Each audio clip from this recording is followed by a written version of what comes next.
O pecado original. Neville Goddard. 8 de março de 1963. O assunto desta noite é o pecado original. Sem dúvida você já ouviu falar repetidas vezes que se trata de alguma violação sexual. Não tem nada a ver com sexo. É antigo, sim, mas não tem nada a ver com sexo. A Bíblia é um mistério. Você só pode entendê-lo conforme lhe é revelado ou acreditar quando lhe é contado por alguém a quem foi revelado. Não é um livro que você simplesmente pega e lê como faria com um romance. Como sabemos, existem 66 livros e você começaria pegando Gênesis e passaria por Apocalipse, e diria que é assim que é feito. Porque não é assim que a Bíblia realmente é apresentada. Todos os atributos da mente estão personificados na Bíblia, e você e eu os consideramos como pessoas, e não são pessoas. Todos os personagens são simplesmente personificações de atributos da mente, estados eternos de consciência. Portanto, devemos descobrir o primeiro estado que apareceu na Bíblia. Qual é esse primeiro estado? Pois foi contra esse estado que é o ideal que o homem pecou.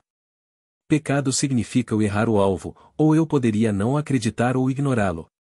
E estes são diferentes níveis de pecado, conhecê-lo e não dar-lhe atenção é o estado mais grave, ouvir falar disso e não acreditar, isso é um estado secundário, ou nunca ter ouvido falar disso, esse não é realmente um caso grave.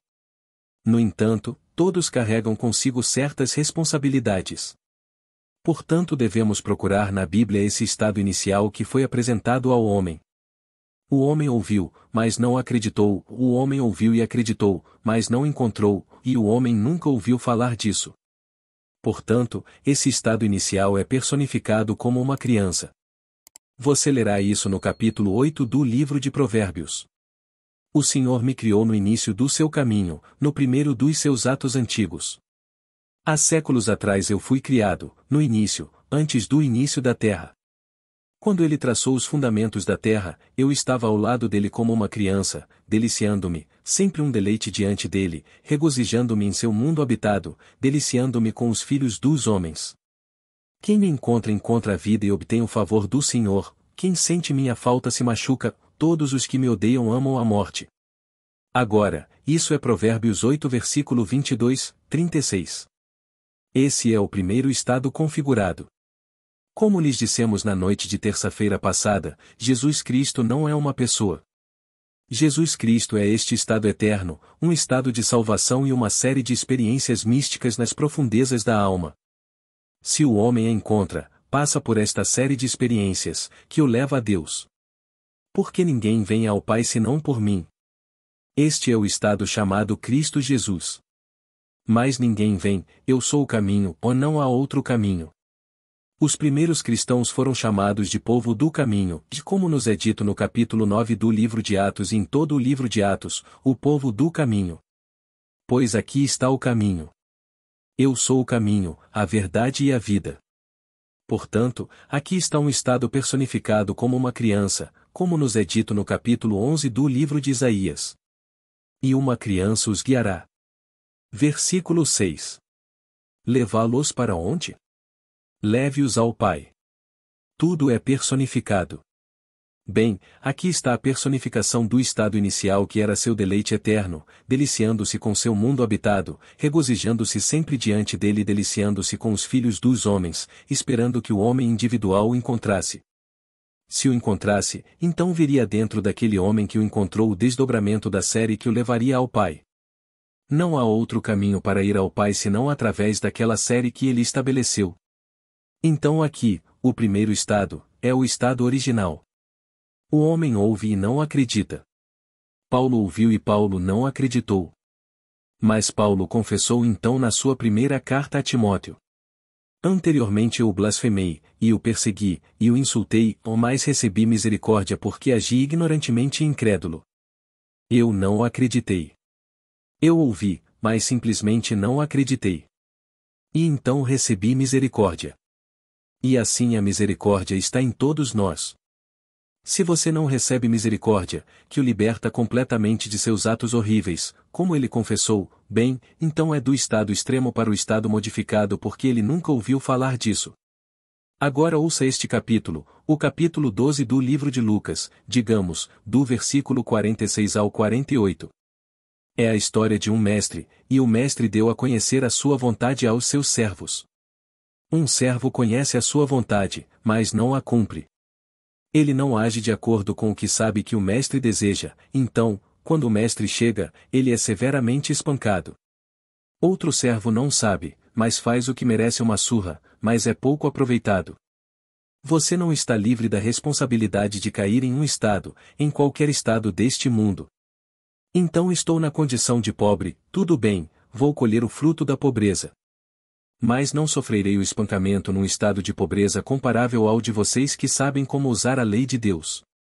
Se você ousar presumir que é indesejado, sabendo que está apenas em um estado e sabendo disso, você deliberadamente se permite, por inúmeras razões, entrar em um estado em que se sente indesejado, espancado e pobre, então você realmente irá ser derrotado pelos acontecimentos e pelas circunstâncias da vida. Se você nunca ouviu e não sabe, não pode deixar de colher o fruto do estado, mas será uma surra leve. Será modificado, como lhes foi dito no versículo 48 do capítulo 12 do livro de Lucas. O 47º lhe diz que se você souber qual é a vontade do Pai, a vontade de Deus, e não a fizer, será severamente espancado. Agora, qual é o outro aspecto do qual Paulo falou onde ele recebeu misericórdia? Você pode exercitar isso. Então alguém não sabe disso. Paulo não sabia disso, ele confessou que não sabia disso e recebeu misericórdia. Tal como meu amigo de São Francisco, ele conhece um homem que nunca ouviu esta história, mas ele, meu amigo, ouviu. O homem está desempregado e quer a conta do jantar. Meu amigo prometeu a si mesmo que não daria $1 a nenhum mendigo em momento algum. Ele teve uma experiência quando era menino, aos 15 anos, tão fiel à tradição que não deu o $1. Mas agora ele conhece essa história, ele não pode mais escapar simplesmente ignorando o pedido. O homem quer comida. O homem quer um emprego. O homem está necessitado. Bem, ele não pode ignorar isso e seguir sabendo disso. Ele é confrontado agora com um pedido. Ele tem que parar naquela rua e ver aquele homem com emprego remunerado, sabendo em seu coração que aquele seu ato imaginal tem sua própria hora marcada. Amadurece ou florescerá. Se para o homem que não conhece esta lei parece tarde, parece demorado conseguir o emprego, então ele não está preocupado. Ele fez o que foi chamado a fazer, e embora pareça longo, ele esperará, confiante de que não será tarde, e que simplesmente florescerá completamente na vida daquele homem. Ele sabe isso. Então ele foi misericordioso e perdoou o homem. Se ele, sabendo o que sabe hoje, ousou ensinar esta lei a outros, pedindo-lhes que se juntassem a ele simplesmente para libertar o mundo, que conheceu um homem porque ele comeu uma boa refeição, o homem não o fez, e em vez disso de fazer isso, simplesmente ignorou e passou por ali, foi para sua própria casa onde está abrigado, confortado e tem uma despensa cheia, ele será responsabilizado. Ele não foi misericordioso. Então aqui está a história. O pecado original é ouvir essa história. A história da salvação é apresentada para nós nos evangelhos. Acompanhe a história de alguém chamado Cristo Jesus. Não é uma pessoa. Cristo Jesus é simplesmente o método de salvação de Deus. O primeiro estado que ele criou foi esse estado. Ele está sempre diante dele como puro deleite, deliciando-se com os filhos dos homens, sempre regozijando-se diante de Deus, pois este é o seu único caminho de salvação. E então ele criou, e ele não improvisou depois de criar o mundo, ou antes de produzir qualquer coisa no mundo, ele criou os meios de redenção, e o meio de redenção é personificado como uma criança, e uma criança os guiará, até nós, Jesus Cristo. Esse é o método eterno de salvação de Deus. Então leia a história, e exatamente o que aconteceu com ele como pessoa aparente, isso vai acontecer com você. Agora como?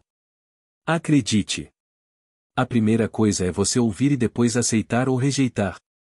Rogo-lhe que aceite, apenas aceite, pois nos é dito no mesmo capítulo 8 de Provérbios.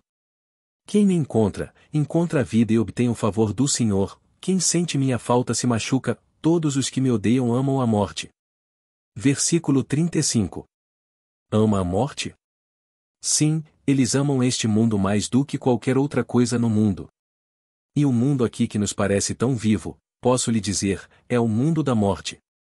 Estou falando por experiência própria, e este é o mundo da morte. Então, eles darão qualquer coisa para prolongar o que consideram vida em 24 horas. Prometa a eles um mês, eles estão emocionados. Prometa-lhes um ano extra e isso é maravilhoso. E isso é a morte. Pois na minha visão, quando vi o mundo ainda não desceu aqui, e todos devem passar pela morte. Pois o mistério da vida é a vida através da morte, o mistério do grão de trigo é que ele deve cair na terra e morrer antes de poder ganhar vida. Se não cair no chão, fica sozinho, se cair na terra e morrer, produz muito, de João 12 versículo 24. Então Deus cai no chão. Este é o chão, esta carne. O mundo da carne é o elemento da morte onde Deus cai na morte, neste terreno, chamado de ser carnal. E então aqueles que me odeiam amam a carne, eles amam a morte.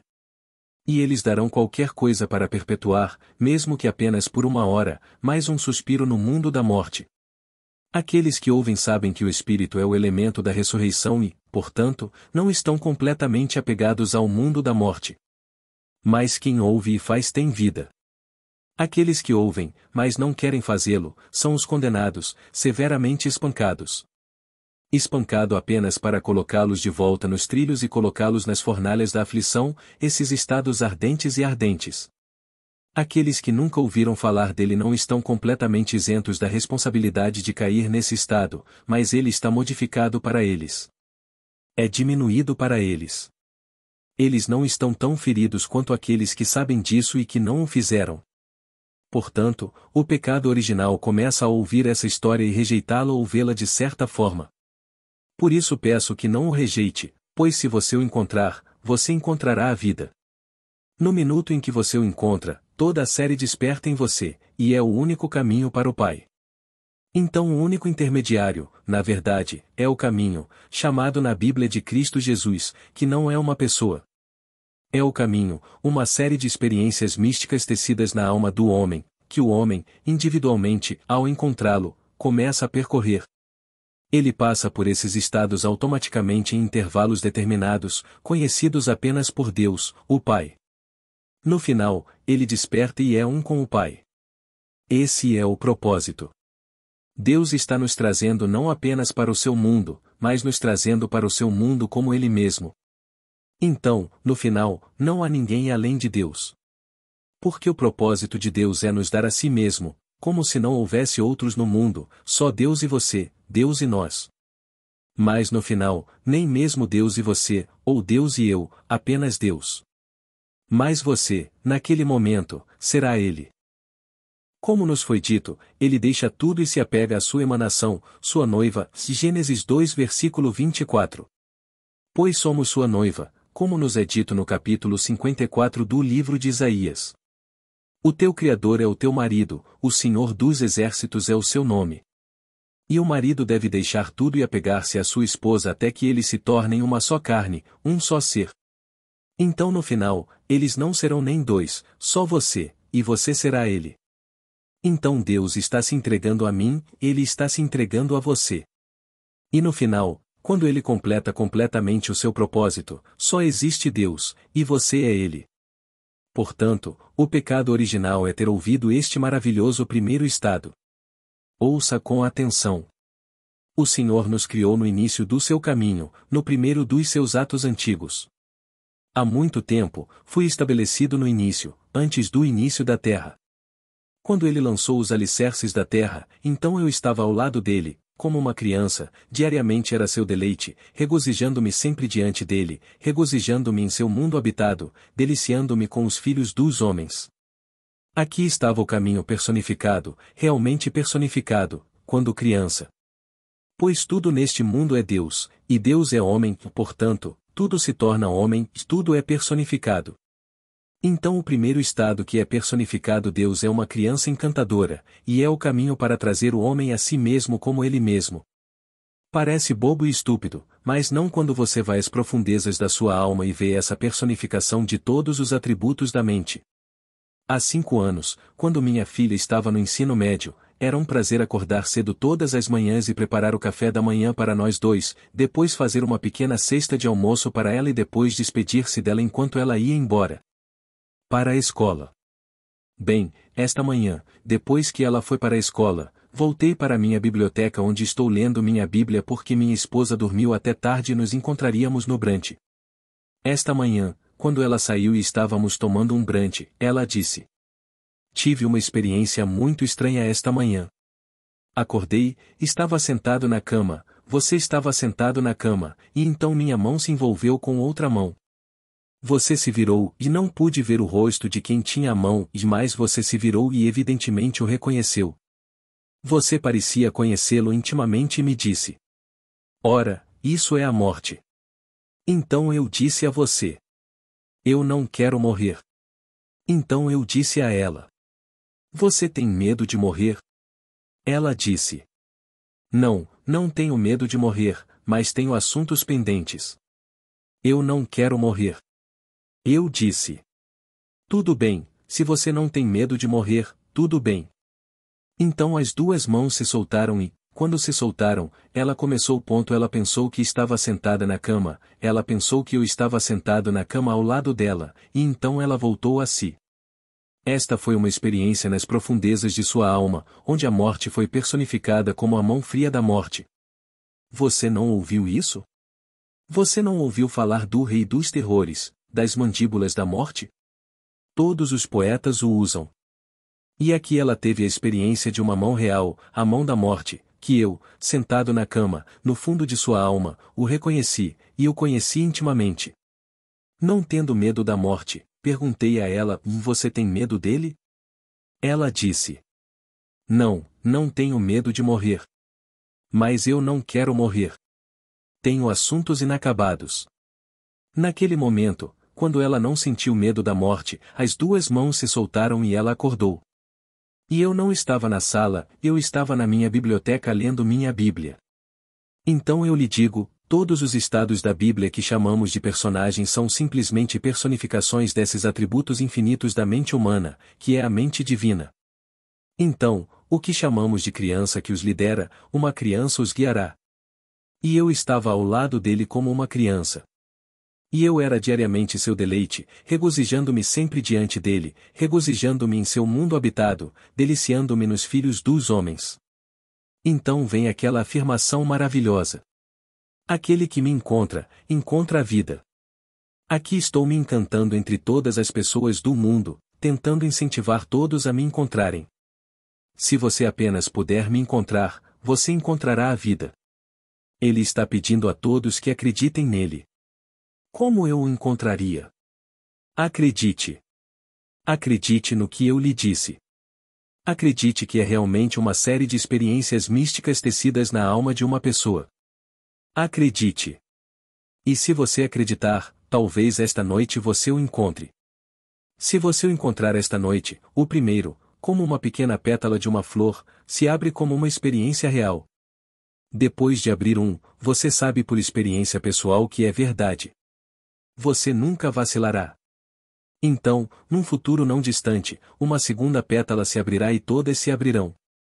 Ao se abrirem, eles levam você a Deus, Deus Pai, e quando você chega lá, você é Ele. Portanto, toda a história está entrelaçada no homem.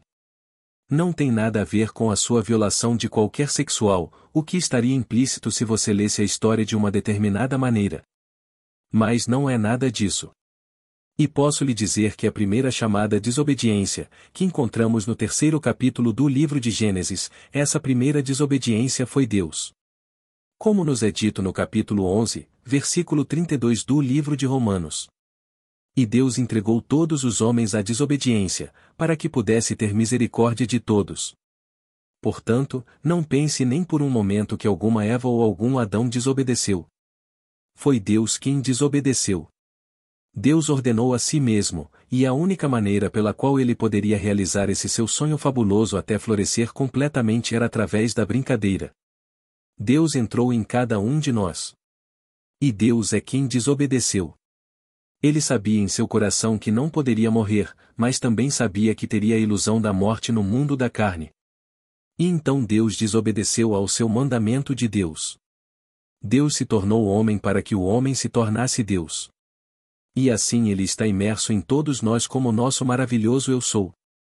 Isso é Deus. E agora eles estão tentando descobrir o caminho de volta. Só há um caminho de volta e esse foi no começo. Ele escreveu essa história logo no começo. Deus me criou logo no início de seu caminho, o primeiro de seus atos antigos. Há muito tempo, fui estabelecido no início, antes do início da terra. Você quer dizer o caminho da salvação? Sim. O caminho da salvação foi o primeiro ato de Deus. Não foi improvisado. Não foi algo pensado depois do evento, foi antes de qualquer coisa ser produzida. E Deus está desempenhando todos os papéis, e Ele escreveu detalhadamente os meios de salvação. E os meios de salvação? Você nascerá de novo, esse é o primeiro ato, no verdadeiro sentido da palavra, e nascerá do alto. Então virá outro ato. Ele lhe dará o que prometeu. Para provar o quanto Ele te ama, Ele te dará seu filho. Esse é o segundo ato. Então você é pai. Se você tem um filho, você é pai. Depois virá um terceiro ato. No terceiro ato, ele se revelará em você, a circuncisão espiritual, e você verá a verdadeira cabeça da criação, e você é isso. Você saberá exatamente quem você é, e você é ele. Você ainda estará vestido com uma vestimenta de carne, portanto, sua herança final será adiada até que você tire este véu pela última vez. Mas o véu foi rompido.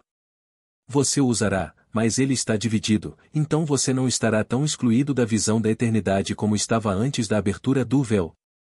E então todas as histórias contadas nos evangelhos a respeito de Cristo Jesus começam a se desenrolar em vocês, cada um. Então você saberá que Cristo Jesus não é uma pessoa. Cristo Jesus é o caminho, tal como nos diz o capítulo 14 do livro de João. Eu sou o caminho, eu sou a vida, eu sou a ressurreição. Eu sou o caminho, ninguém vem ao Pai senão por mim. Não há possibilidade de ir ao Pai. Já tive inúmeras discussões por todo o país. Bem, afinal, Neville, você nasceu e foi criado como cristão na fé hebreu-cristã. Eles são um, o hebraico e a fé cristã estão ambos entrelaçados porque um é o cumprimento do outro. Mas, afinal, não me diga que os budistas não têm a mesma coisa e os hindus não têm a mesma coisa e os outros não têm a mesma coisa. E posso lhe dizer, enquanto estou diante de você, que só há um caminho. Só existe um caminho, e esta série de eventos é o único caminho para o Pai. Você nascerá do alto, você verá seu filho unigênito como seu filho, você será dividido em dois, de cima a baixo, a pomba descerá sobre você e o sufocará com carinho. Todas essas coisas acontecerão com você assim como está registrado que aconteceu com ele. Essa foi apenas a personificação do caminho. Isso não é uma pessoa. Ele personifica o caminho, do começo ao fim. Então, tudo o que for reivindicado dele você experimentará.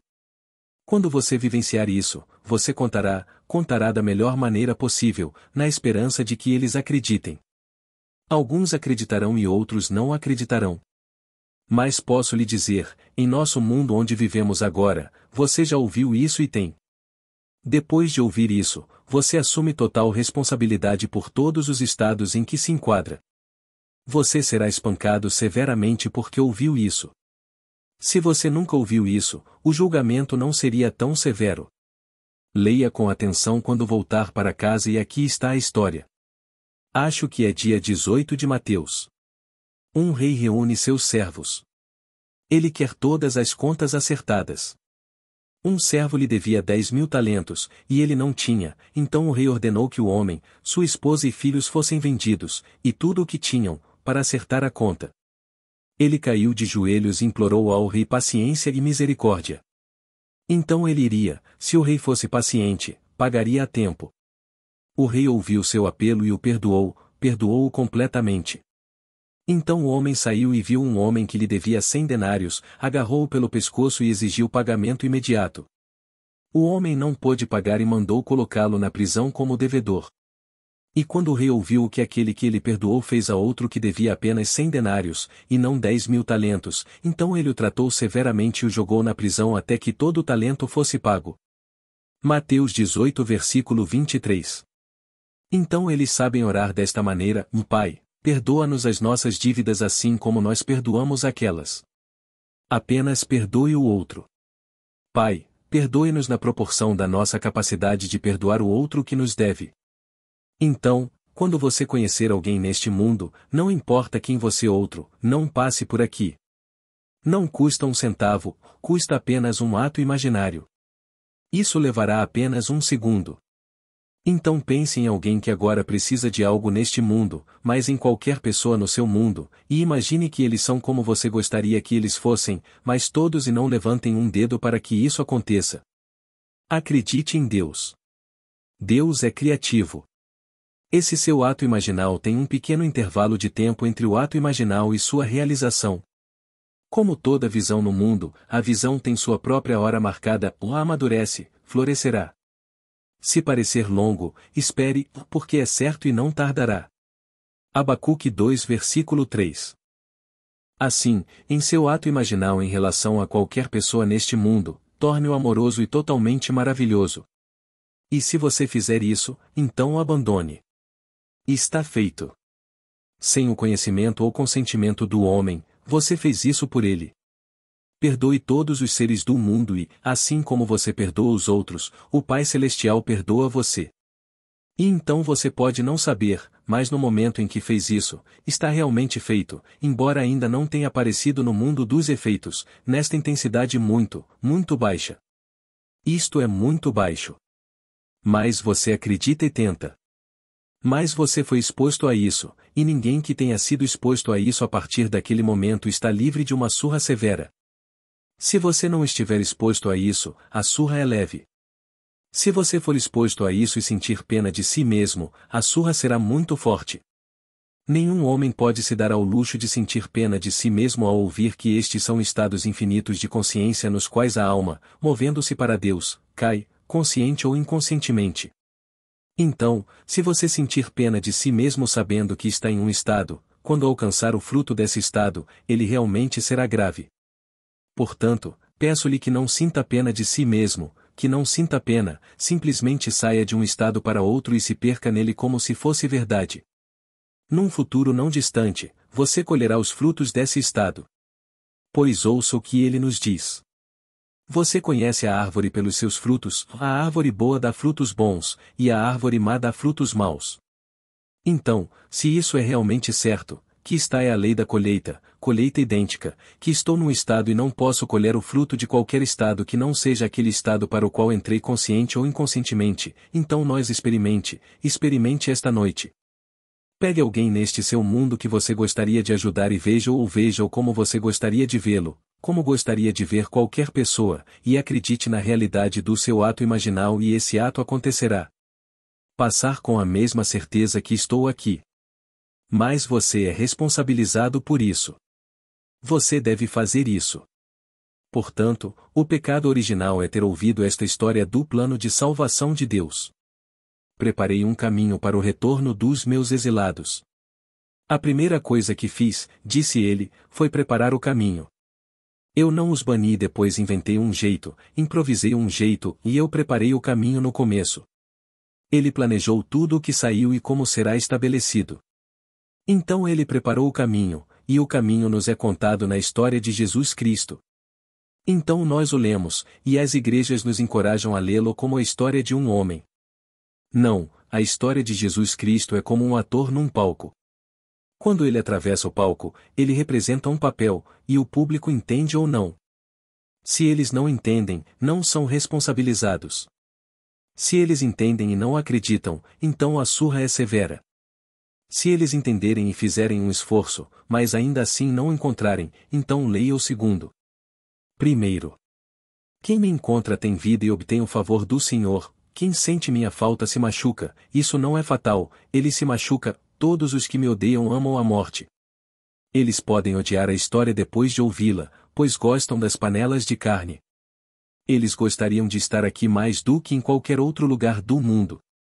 Posso dizer-lhe por experiência própria que quando entrei no mundo e vi pessoas que ainda não haviam descido tão baixo, pois este é o limite da opacidade, este é o limite da contração, quando falei com elas, elas pensaram que eu estava dizendo histórias altas.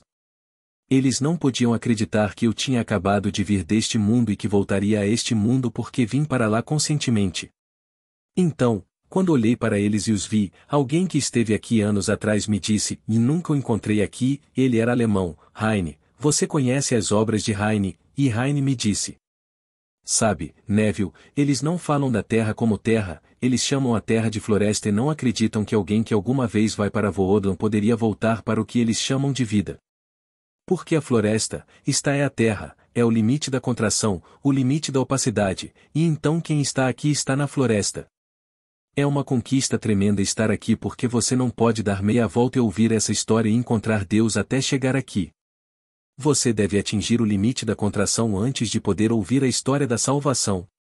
Enquanto você está aqui, você ouve e acredita. É uma série de experiências místicas na alma do homem que o leva de onde quer que você esteja quando o encontra, até Deus, e chegando lá, você é um com Deus. Não há nada além de Deus. Portanto, todos os personagens da Bíblia são personificações dos infinitos estados mentais, desses estados de consciência. Mas o primeiro estado que ele criou foi o caminho da salvação, e ele o personificou para seu próprio deleite quando criança. E posso lhe dizer que é uma delícia quando você vê a criança. É infinitamente belo e é a personificação deste estado. Pois ela vem primeiro e quando você encontra e tem a experiência do seu próprio nascimento do alto, aí vem a criança. É um bebê. E uma criança os guiará. Eles falam disso como criança, mas a palavra traduzida como criança é na verdade um bebê. E o bebezinho os guiará através de uma série de experiências até o cumprimento de tudo isso, onde ele despertará como Deus. Portanto, a primeira coisa que ele criou foi o caminho da salvação, personificado para nós quando criança, mas que nos foi contado na Bíblia como uma pessoa chamada Cristo Jesus. Mas Cristo Jesus não é uma pessoa, mas o caminho da salvação. Eu sou o caminho, ele é obrigado a dizer. Mas não sei o caminho. Bem, eu sou o caminho. O caminho para quê? Bem, o caminho para tudo, mas especificamente para o Pai. Eu sou o caminho para o Pai. Ninguém vem ao Pai senão por mim, mais ninguém. Então você não pode chegar ao Pai a menos que venha desta maneira e este é o caminho. Ele marcou para você. É assim que você vem. Então você acredita na história. Acredite na história e você poderá encontrá-lo esta noite. E quem me encontra, encontra a vida, pois assim como o Pai tem vida em si mesmo, também concedeu ao Filho ter vida em si mesmo. E então você tem vida em si mesmo. Então amanhã, chegando ao Pai que tem vida em si mesmo, e você é um com o Pai, você tem sido vida em si mesmo. E então você pode animar qualquer coisa no mundo, fazer qualquer coisa ganhar vida. Enquanto isso, acredite.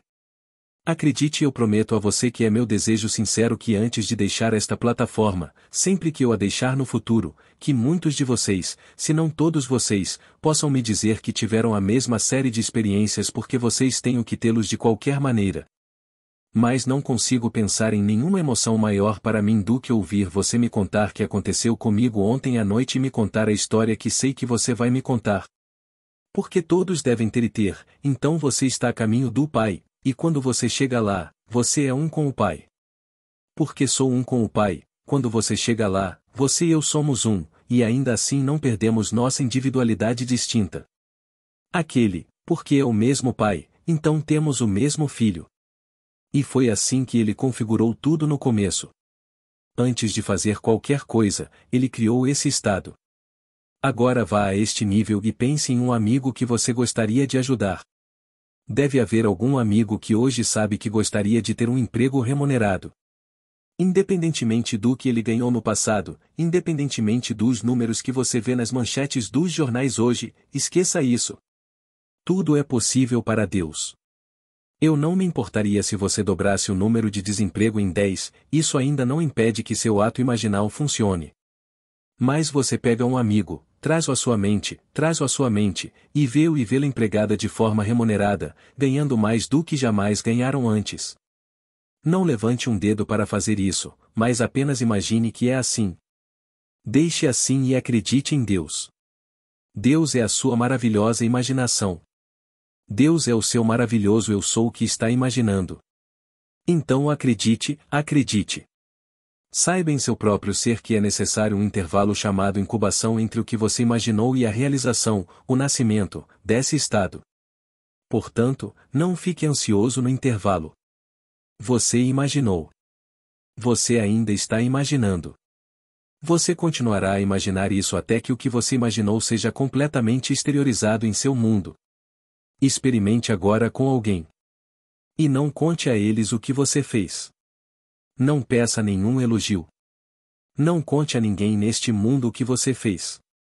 Sem o conhecimento deles, sem o consentimento deles, você seja misericordioso. Você é encorajado a ser misericordioso. Deixe-me lembrá-lo daquele primeiro capítulo da carta de Paulo a Timóteo. Eu blasfemei, persegui, insultei, mas recebi misericórdia porque agi ignorantemente na incredulidade. 1 Timóteo 1 versículo 13. Tudo bem, agora você não vai agir de maneira ignorante e incrédula. Talvez ele tenha feito isso. Talvez ele pense que tudo isso é estúpido. Mas não discuta com ele. Talvez você tenha tentado persuadi-lo a vir aqui. Talvez você tenha tentado persuadi-lo a ler um dos meus livros. Talvez ele tenha achado tudo estúpido. Mas apesar disso, Deus é amor. Não importa o que ele fez ou o que disse. Agora você o traz à mente e o vê como alguém que tem um emprego remunerado. E não conte a ele o que você fez. Não deixe ninguém saber o que você está fazendo e permaneça fiel ao que fez. Ele conseguirá o emprego, mesmo que não saiba que você o fez. Realmente não importa. Tente. Agora, vamos entrar no silêncio. Amigos, antes de encerrar o áudio de hoje, convido todos a serem membros do canal. O custo é bem pequeno, e isso ajudará com meu trabalho. Agradeço de todo o coração. Curtam e compartilhem nossos vídeos para que mais pessoas tenham acesso a esses ensinamentos. Muito obrigada.